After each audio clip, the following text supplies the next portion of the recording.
Ole, ole, ole, ole. Ole, ole. This week on Tomboy Tirade. FIFA's Women's World Cup is just around the corner. Yes, and we are kicking up a storm here. I'm Danielle Warby. And I'm Tameka Butt.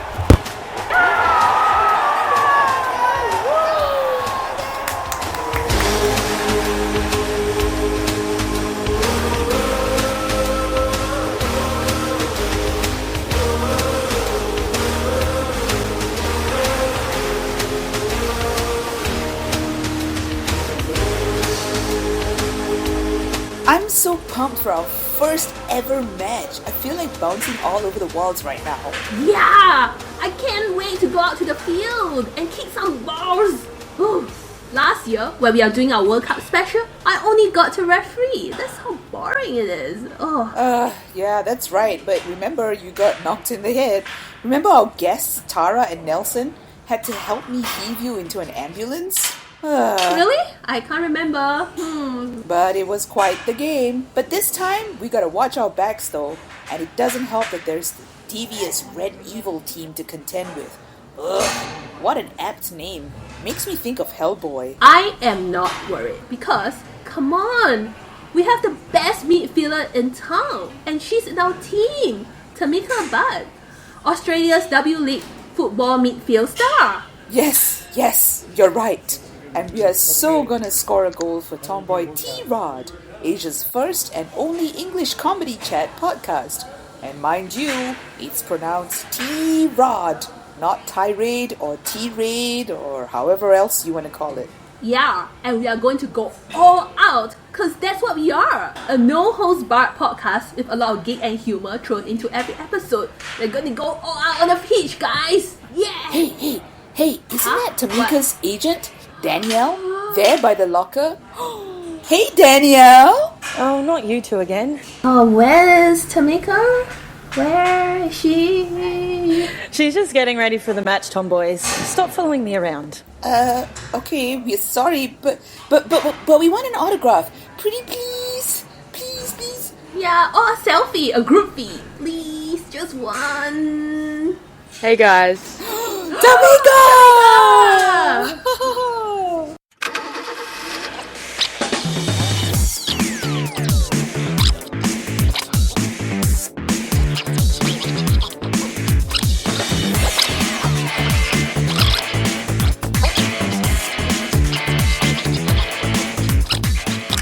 Hello, Tameka. Thank you so much for this. Yeah, we are going to print this photo up and then frame it and put it at our football altar and... No. Wall.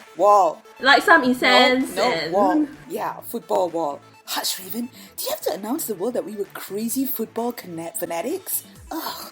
No, that's cool. So now you guys both have your photo and your autograph. Would you please stop bugging me and Tameka from now on?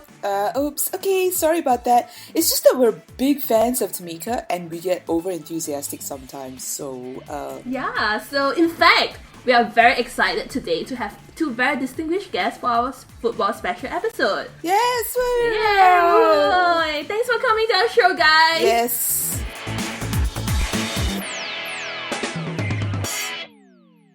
So, our very first guest is Danielle Warby, who is an advocate for women in sport, board director of the Australian Women's Sport and Recreation Association, founder and editor of sportschillers.com.au. We are very envious of her because she is going to fly all the way to Canada for the Women's World Cup. Yay! Yay! So how do you plan this big trip? So, and what are the matches are you going to attend? Yeah, man. Oh, well, I'm very, very excited. I've been planning this trip for, 4 years now. Wow. Yeah, well, ever since the last one, I was like, you know what, I have to get over and support the Matildas at the next World Cup. So, I've been pretty much planning it for that long, and only just over the last couple of months have I sort of been getting my flights together, accommodation and all of that. But yeah, obviously going to all of the Matildas games, that's my number one priority. So the first game's against the USA, and I can feel it in my bones. We are going to beat them this time. We've never actually beaten the US, so I'm very excited. They are a very strong team, you know. That's, you know, they're pretty strong. Yeah. So tell us more about your role, you know, Danielle, as an advocate for women in sport. Well, it really all started about 2006. A friend of mine, her name's Bronnie McIntosh, she played rugby league and rugby union for Australia, and I used to go along to all these events that she would organise, raising money so she could go represent Australia overseas, which I thought was, well, a little bit rubbish, to be honest, that she wasn't getting support from, you know, the NRL or Australian Rugby Union to do that. So she was the person that initially inspired me to start Sporting Sheilas. The other inspiration was, again, the Matildas. I, you know, play football myself very badly, but I wanted so to... do we. Yeah. It's all about having a go. That's what I tell myself every Sunday.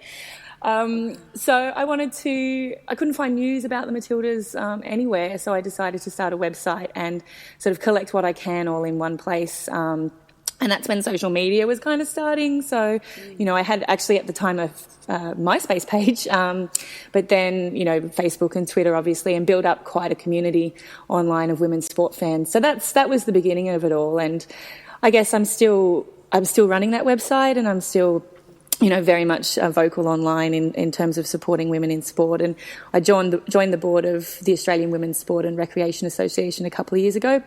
We call it AURA for short. So if you don't want to have to say the whole thing, just say AURA. And yeah, we basically, you know, we deliver programs around mentoring for female athletes and female leaders in sport, and as well as advocate for more media coverage, for, you know, better representation for female athletes, and a whole bunch of other projects. And, you know, we're a volunteer organisation, so we do what we can to really help. You're doing a lot. I mean, wow, that's straddling quite a lot of stuff. Where do you find the time to be on social media, and where can we find you? Okay, well, you can find me, there's sportingsheilas.com.au, as you mentioned, also on Twitter at sportingsheilas, and Facebook at Sporting Sheilas as well. So if you just Google Sporting Sheilas, it's pretty easy to find the women's sports stuff. And then I've got my own account as well, obviously. So that's just my full name, Danielle Warby. So yeah, just Google me. I'm the only one in the world, so I will be the only Danielle Warby that comes up when you search. I know, because we've been stalking you for quite a while now. It's like, I think about a year now. Okay. Yes, you have. So then we come to our second guest, Tameka Butt, who is an Australian professional football midfielder who plays for the Australian women's football team, the Matildas, and Brisbane Roar in the Australian W League. She'll be representing her country in the upcoming FIFA Women's World Cup in Canada. So we're looking forward to it, Tameka. So when do you start playing some football? Well, our preparation for the World Cup started, I think, when the 2011 World Cup finished. So we've been training for a good 3 years or 3.5 years. And yeah, we've had some pretty intense camps at the moment. So football really hasn't stopped for us. Yeah. So how do you feel about representing your country for the second time? Like, how's your training been going on in Europe? Has it been tough? Has it been, has it been more intense than the first time when you took part? I think it's more intense for me because I was pretty young back in 2011. So this year I think I'm almost one of the senior players. Not quite, but we do have a young squad. So I've taken a lot more responsibility, and so I think, yeah, training is a lot more intense, especially being able to travel with it and going to Italy for 3 months and just having like basically a concentration camp. So yeah, training's been hectic. Okay, hopefully not with all the dire consequences. Yeah, so where can we find you on social media? I'm pretty much on every platform as well, just Tameka Butt on Instagram, Facebook, Twitter. I have a website at tamekabutt.com, and I have a video blog that you can check out on my website as well. or my YouTube channel. So, and of course, since we are already following Danielle and Tameka on their social media platforms. But first, we need to get the show going, Persis. What are we going to talk about this week? Yes, all right. I'm very excited because, I love football. This is our T-Rod football special episode, so we're going to talk all things football. Duh. Woo-hoo! Yes, I know. Our topics for today are the upcoming Women's World Cup and our predictions for the winner. We're going to talk about the first ever Women Footballer of the Year award and challenges faced by footballers and other professional sportswomen. So guys, what are we waiting for? Let's get on the pitch. Come on. Yeah, come on. Woo-hoo.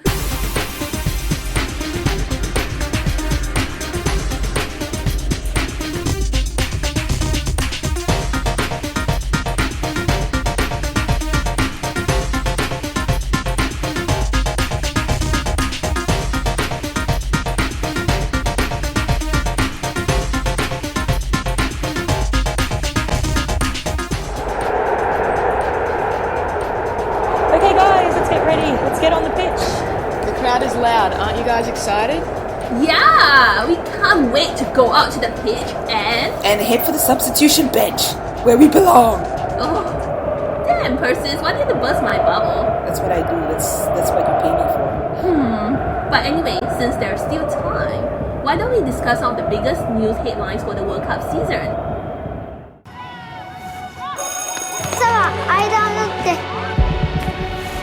Oshuala bends the ball around the defender. Maktabal may karunggo. Hazikara shooto.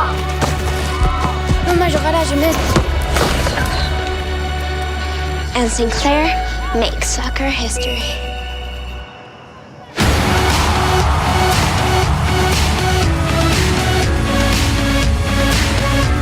So let's start with ticket sales, and they're going strong as the excitement builds up for FIFA Women's World Cup in June. As of May, 2 matches have been sold out, including the final. Yes, guys, all 48,000 tickets for the July 5th championships at BC Place in Vancouver are gone.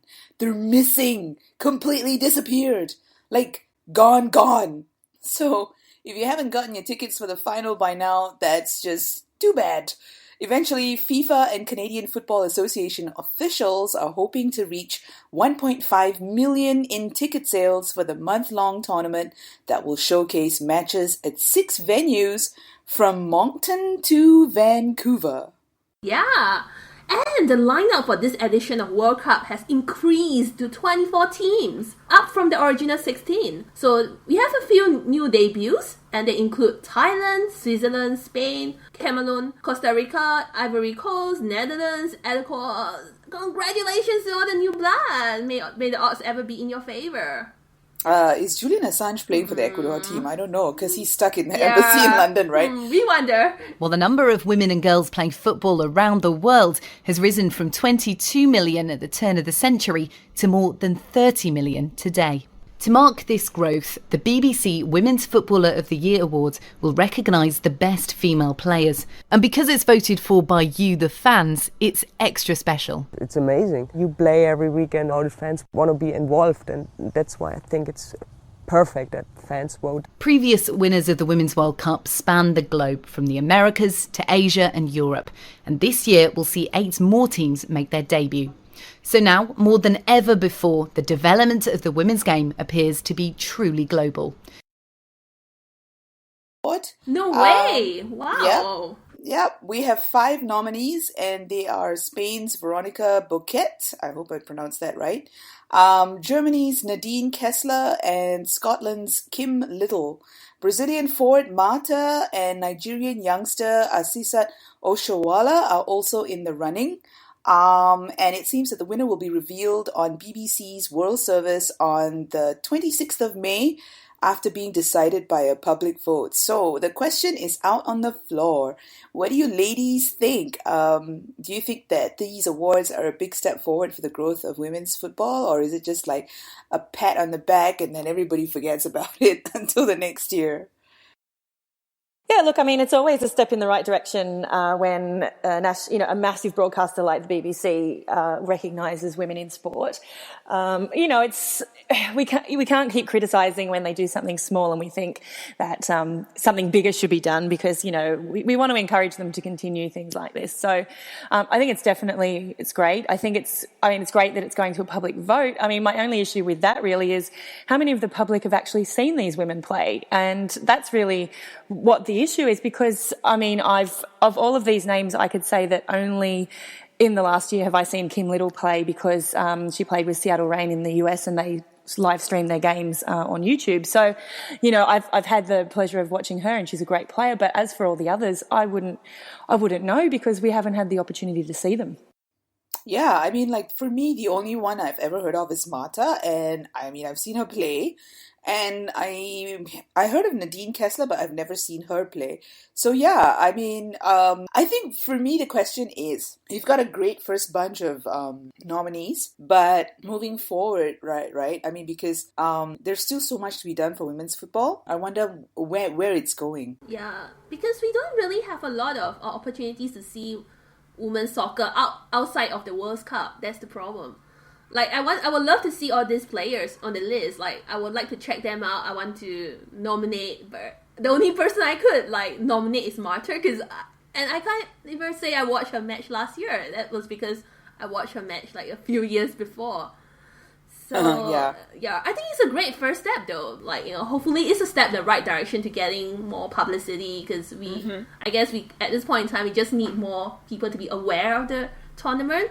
Because right now I'm so excited for the Women's World Cup, but I have no idea what are the local broadcasters in Singapore are doing. Like, who's bringing it? I don't see any advertisements. So how am I going to watch it? I don't know. How is it the case in Australia and Malaysia actually? Are you seeing the promotions for it right now? Or is there posters or I don't know, promos? I think the promotion's pretty limited at the moment, but it's slowly seeping out there. But I mean, when you compare it to the men's, like the extent of marketing and things that go through the women's side of sport it's lagging behind a lot. But I think with the BBC World Series Award, it's a great step. Like, I think it's an incentive for other countries to want to live stream their women's leagues and actually get it out there, and there's a possibility for streaming contracts and TV contracts and all that. So I think it's a good incentive. I mean, I think I've always said, well, I've said certainly since 2006 that the future of women's sport is online, and there's real opportunity there for associations, for teams, for clubs, to countries to actually get their games up, and also, profile the players. I mean, you would have seen just last week the US women's national team put out their 23 player profile videos up on YouTube, and that's something that, it's relatively inexpensive to prepare something like that. And I think what it does really come down to is a desire from the local federations to actually create that kind of content. And, there's plenty of people out there that could assist with this. I mean, in Australia, we've got a website called The Women's Game, which you've probably seen, who do a lot of work around football and promoting football. And, a lot of the content that's currently being created around our national team is done by fans. I'd really love, and that's the same in other countries as well, and I'd really love to see, the national federations actually getting together with those kind of content producers and actually working with them and assisting them, because if they're not able to do it themselves, they don't have the resources or the money, there's a real opportunity to help others who are already in the space.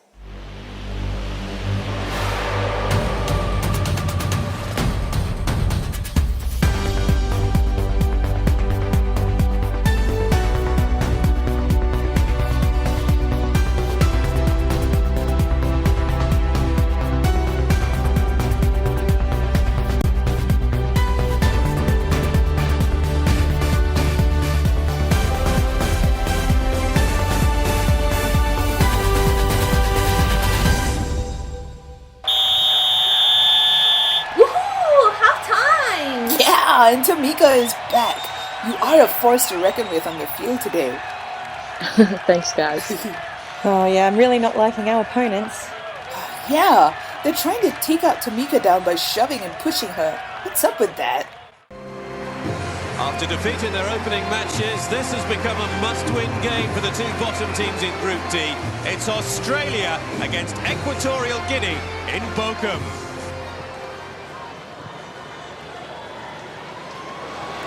Terrific ball through, great chance for Carriot! It is the opener, Lena Karmis for Australia. Van Ekman with the ball over the top. Carriot's shot is blocked by the goalkeeper, and Karmis was first to the loose ball, and Australia get the perfect start as far as they're concerned. The 7th FIFA Women's World Cup kicks off in Canada from June 6th to July 5th. 24 teams of the best women players from all over the world will compete for their World Championship title. This will be Australia's 6th appearance at the FIFA Women's World Cup, having only missed the maiden edition in 1991. The national team, which is also known as the Westfield Midfielders, has twice reached the quarterfinals in 2007 and 2011. Which is just the last World Cup. What do you think the chances of the Matildas, scoring against, big teams? We're talking big teams here. Yeah. USA, Sweden, Nigeria. These are guys who've been, have been playing on the pitch for quite a while, and their women's teams are pretty strong. Not to say that I don't like the Matildas, but come on. We're always with the underdogs, but we just want to know what you guys are feeling right now. Yeah, especially Tameka, because she's going to go Tameka, out on the pitch and face those big guys. No, I think I'm pretty excited. Again, like you said, we're going in as the underdogs, but I think that helps us. And I mean, if we only beat the USA once, may as well do it at a World Cup. So yeah, I think the whole team's got that mentality, and we're definitely going after it. Mm-hmm. Wow, cool. Yeah, Danielle? it is tough. I mean, we always talk about a group of death at a World Cup, and this one actually is a group of death. I mean, three top 10 nations, including ourselves and Nigeria, are African champions. So, it isn't going to be easy for any of the teams. I mean, we're pretty tough too. So I don't think the other teams are coming into this group stage thinking that we're going to be at all a walkover. So we do have a never say die attitude, and I think what it comes down to is performing on that big stage. And we've got, as Tameka said, a fairly young squad, but quite a few older heads as well who have been to World Cups before. So I think that's really going to help us out, particularly against these big teams. In terms of a lot of these teams are quite cohesive in their play, especially USA, they're quite cohesive.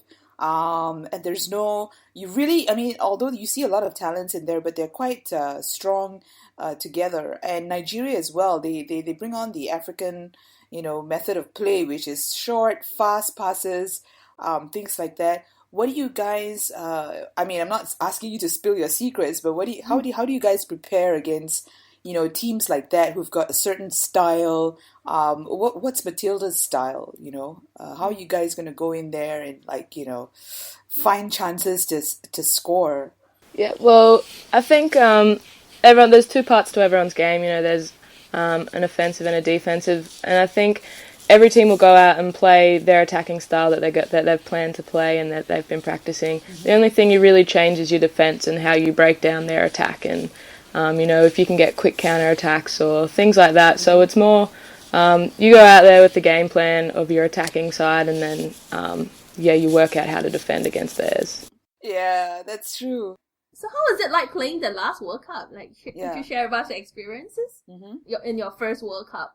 Yeah, it was insane. I mean, coming from Australia and our W League, I think our first W League Grand Final, we got about almost 5,000. Wow. And then to go to our first game at the World Cup, we played in an amazing stadium in Germany. The field was perfect. Yeah. We played against Brazil too, and it was sold out. So, just having to try and hear your own players over a crowd it's insane. And you understand why the men are so passionate about it, and they get to experience that every week. So, I don't know, it's just, it makes you want to play football more, and you fall in love with the game more. And then the spirit is really very intense, isn't it? Not just from the crowds, but I think every team comes in with this really, intense fighting spirit to the pitch. Yeah, for sure. It is kind of like a life and death situation there. Like, your teammates, you know that how much effort and hard work they've put in at training and on and off the field. So I think once you finally get there, everyone's just all in, and it basically is life and death for everyone. How do you guys, I mean, this is something that I'm very curious about, like in terms of the stamina, when you guys play over a course of a couple of weeks, right? Like that, how do you guys maintain that fighting spirit, maintain that, competitive spirit, maintain that team unity? Because it can be very psychologically kind of draining. And I know that a lot of sports people go through a lot of psychological, strengthening exercises and things like that. But, you're not talking about like a week or a couple of days. You're talking about like 4 weeks, like how do you sustain that? Yeah. Well, I think physically we've trained our bodies through the preparation to be able to back up for a game, an international game the next week. So, and of course you have all your recovery, like your compression garments and your ice bars and things like that. But mentally, you just got to set goals. We set long-term goals, but in between that you have the short goals or the little milestones that you have to get over. And if you don't achieve that one, you've got to move on to the next one. So, and you're doing it collectively. So I think the team environment really helps you stay stable. Yeah, that's the thing that really I find it very fascinating, because actually people argue a lot in a team.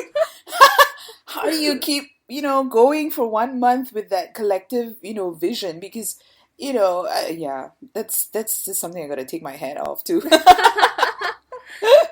how is the fan support for midfielders? Do you know of any fans, apart from Danielle, who's going over as well? Is Danielle bringing a whole team, cheerleading team there? Yeah, we've got a good fan base coming. I think there's two tour groups coming. The Green and Gold Army from the Socceroos has jumped on, and so we'll get a fair few fans there, and also of course everyone's family. So that'll probably make up a big chunk of our fan base as well. So apart from the Matildas, like, do you have any other favorite teams personally in this World Cup, and which country do you think will lift the championship trophy? Which is probably Matildas. Yeah, go Matildas! For sure. Like, I would love to lift the World Cup trophy, and I don't think it's out of Matilda's reach at all. Like, I think we're a competitive team. I have a couple of friends in other national teams, so, like Germany, got a few friends there. US, there's a few friends. But, I don't know, when you go to a World Cup, they're not really your friends anymore, so I'm just tipping Matildas.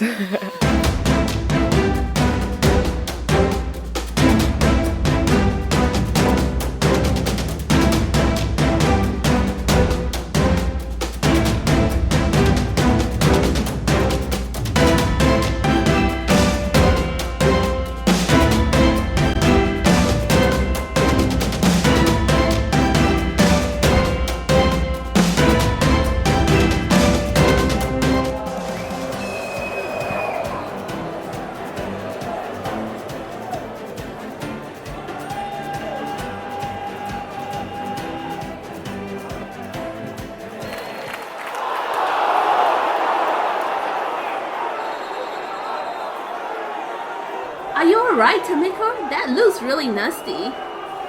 It's just a scrape on my knee, no big deal. Yeah, Tameka's a pretty tough woman. You know what? I think that team is really playing dirty. We are a great team and we have the heart of a lion, but still our women are getting injured and falling like flies. We're too good for our opponents, and they're using underhanded tactics to bring us down. And if we are playing on grass, we might not be busted up as badly. As great as it is to have a world-class tournament, the Women's World Cup tournament is not without controversy. The matches will be played on artificial turf, which was a contentious issue with the players. They claim that the surface was less forgiving than natural grass and impacts play because of concerns over injury. Still, the overriding complaint was actually more of equality. Because if everybody remember from last year, I mean, we're pretty sure everybody remember, there's so many videos online, everything. The men themselves at the World Cup are real grass, so why are we forced to deal with artificial turf? I don't know, but last fall, the USA forward, Abby Wambach, and a group of fellow players also filed a complaint of gender discrimination against FIFA and the Canadian Soccer Association at the Human Rights Tribunal of Ontario, Neither moved in reconsidering the planned surface for the event. The complaint was later withdrawn as players chose to put the sport of soccer first. Apparently, the attorney Hampton Dellinger released a statement saying that the players' willingness to contest the unequal playing fields and the tremendous public support they received marks the start of even greater activism to ensure fair treatment when it comes to women's sports. So, I know it's just a small little issue. It's only grass. Are you disappointed with FIFA's decision to continue with the artificial turf, especially for women's soccer events, or do you agree with Dellinger's statement? Yeah, it's an interesting one. Like, it's actually, I mean, I do agree that it is an issue of equality. But if you sort of look back to the original application from Canada, I mean, it was always on the table. And Canada is a very cold country for a lot of the year, and which is why a lot of their stadiums do have artificial turf. However, I do know that in the past, when it's been a turf field in the men's World Cup or major tournament, they actually resurface it with grass for the game. So, you know, I think it comes down to, it is an equality issue. It comes down to a matter of money.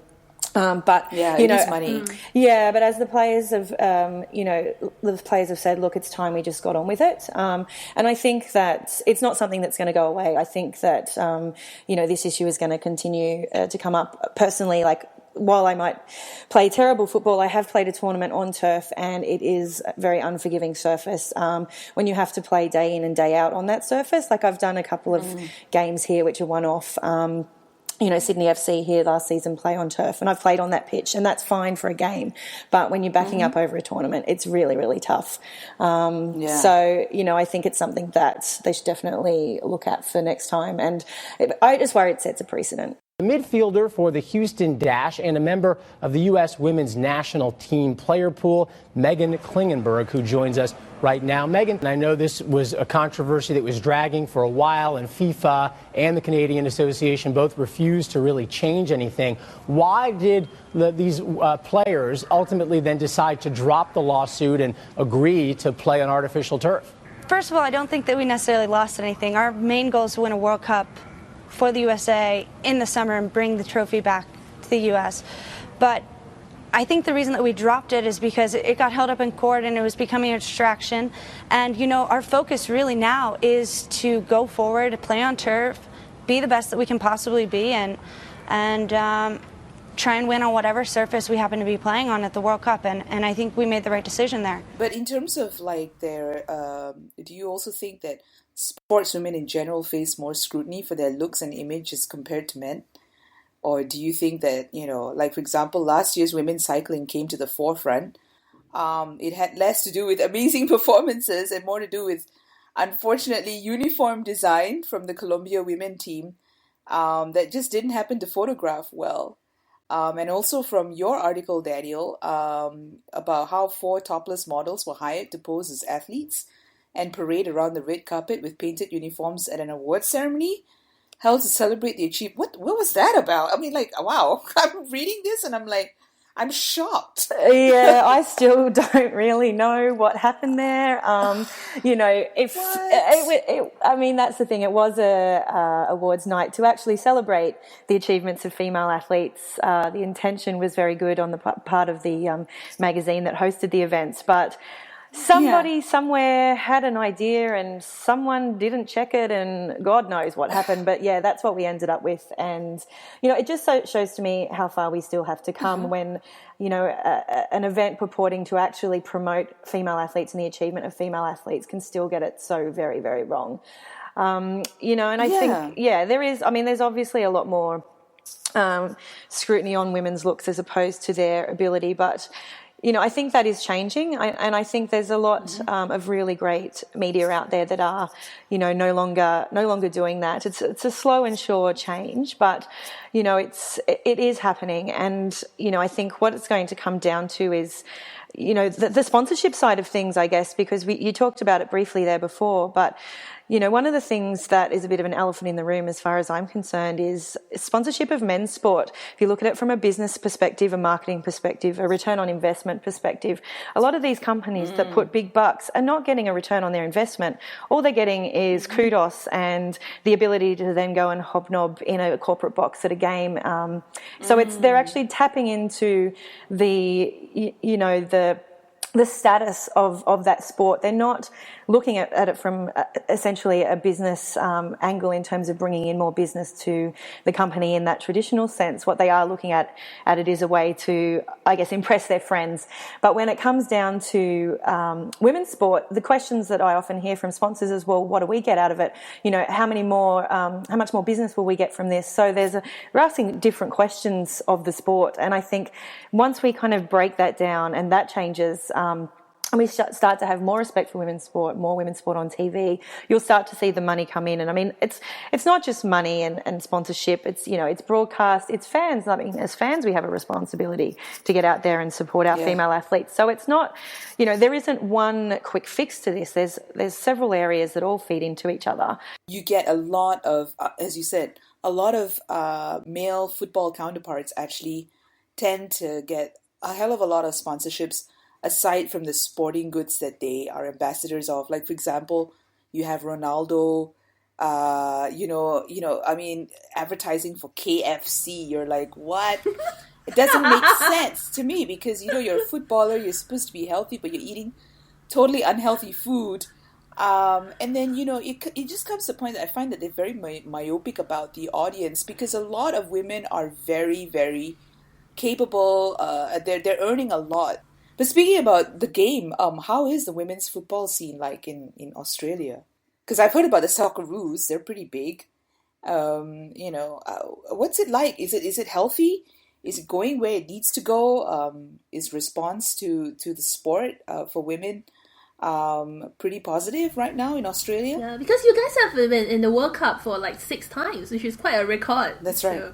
So obviously there must be a strong support. Yeah, and culture as well. Yeah, I think football in Australia has come a long way, especially with the introduction of the W League. So the W League is the Australian Women's National League, equivalent to the A League, which is the men's league.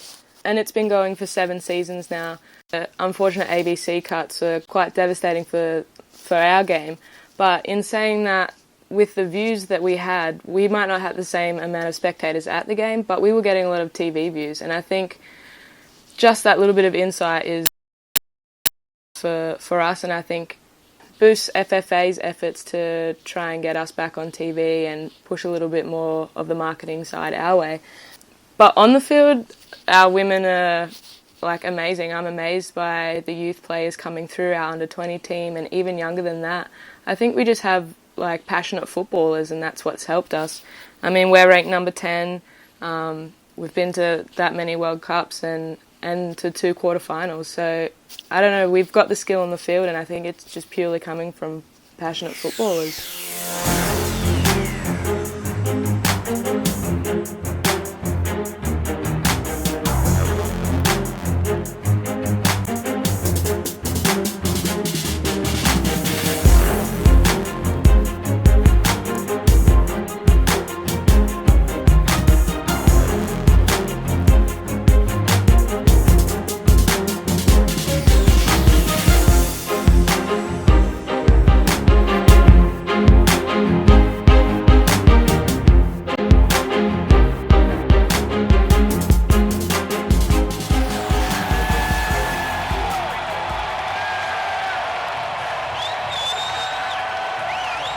One more minute! And both teams are still goalers! Looks like we're heading for a draw. It's time to do something really drastic, guys. Yeah, we're playing quiz. Hands on your ball. Question number 1. Who won the first ever FIFA Women's World Cup? Is it A. Norway, B. Canada, C. Brazil, D. USA? Oh God! D, USA. I think it's Norway. I'm not sure though. USA. No way. Okay, and the answer is USA. Oh, I win! 1 point for Princess. That's right, they've got 2 stars on their jersey. Had to be them. Okay, so we have the second question. This has some names and really bad names as well. I'll try my best not to butcher them too badly. Okay. Who among the following football players scored the most goals in the 2011 edition of the FIFA Women's World Cup? Is it A, Sawa Homeda, B, Mata, C, Abby Wambach, D, Lisa Dalsblitz? I think it's Marta, if I'm not mistaken. Oh, it could be Abby Wambach. Ah! Yeah, I'm trying to remember who was holding that golden boot. I think it was Sawa, maybe. Okay. Sawa got man of the match for the grand final. Oh, okay. Maybe that's what I'm thinking. Because I remember her holding a trophy. Yeah. I want to say Abby Wambach, but I'm not entirely sure. Yeah. Also not very sure. And the answer is actually Sawa. You're right. Oh, Danielle! Well done. Which among the following countries has hosted the FIFA Women's World Cup twice? Is it A, Canada, B, USA, C, Germany, D, Sweden? There are actually only 2 countries who have done it. So USA. So everybody is USA. Yeah. And you guys are right, it's really USA. The only 2 countries that have hosted the Women's World Cup is USA and China 2 times. Yeah, so, well. Okay, it will be Canada's first time hosting this. Okay, 4th question. During the FIFA Women's World Cup in 2007, Germany beat Argentina in the first match. How many goals did Germany score in that match? That is a really crazy match. That's a very specific question. I think it's 2. I think it's 2. This one I saw. I know it's the one with the very crazy scoreline. Yes, number yes. 1. I think it's 2. A is 4 goals. B is 3 goals. C is 9 goals. D is 11 goals. Oh, I'm going to go with 11. 11. 11. 11 for R? Might as well, yeah. Has to be extreme. I have no idea. No, hold on. I think it was 7 if I'm not mistaken. Okay, 7 for Persis, 11 for the 2 other for Danielle and Tameka. And the answer is D is 11. That's ridiculous. That is like the craziest scoreline I ever seen in my whole life. I couldn't believe it. I actually watched the match. I was like, what? Yeah, that's crazy. 11-0 set a record of the highest scoring match in the Women's World Cup history. That is so insane. Insane, 11, right? Wow. Yeah, wow. Okay, last question. Everyone, that's not too hard, right? I think my quiz. Okay, final question. Which country will host the 2019 edition of the FIFA Women's World Cup? Is it A, Japan, B, Korea, C, France, D, Australia? So which year did you say? The next one. Oh, 2019. After Canada? France, yeah. Yeah, after. France. It was only between 2 countries, wasn't it? Bonjour. Is it bonjour for everyone? Bonjour, croissant. Oh no. And the answer is yes, it's C, France. Bonjour. Yeah! Croissant wins. No way! Did the referee just give the other team a free kick? Oh, that's not what we meant by drastic. And we are all caught up. Oh no! Oh. Well, good luck, guys. Good luck. Win this one for us. No, I don't really want to go to the pitch. I'm not sure I don't know what I'm doing.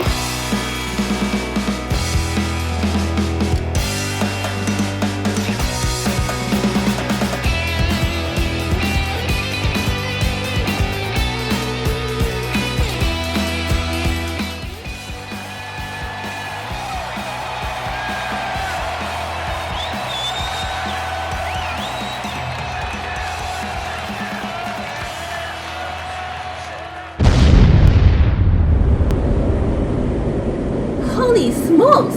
That's heck of a kick! Is that even legal? Oh no, I'm going to die! Channel your inner ink to block the ball, Persis. You can do it. Just channel it. Okay. Here goes.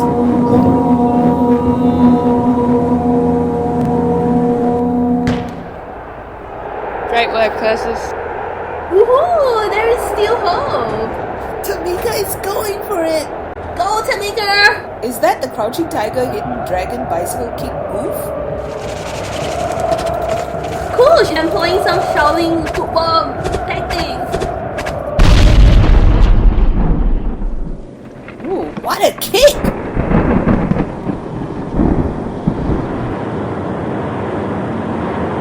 So the ball is heading towards the post and it's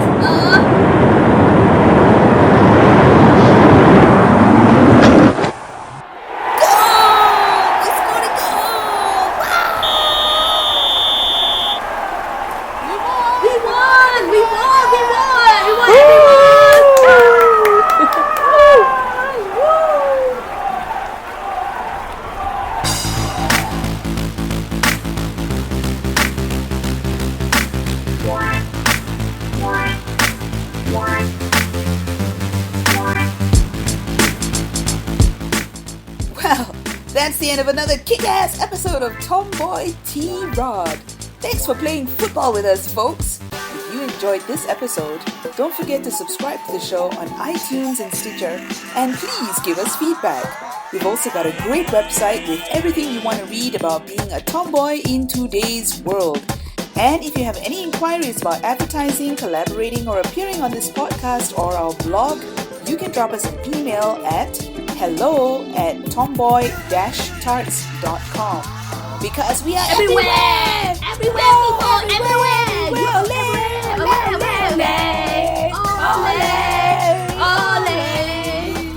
So until the next 2 weeks, folks, happy footballing!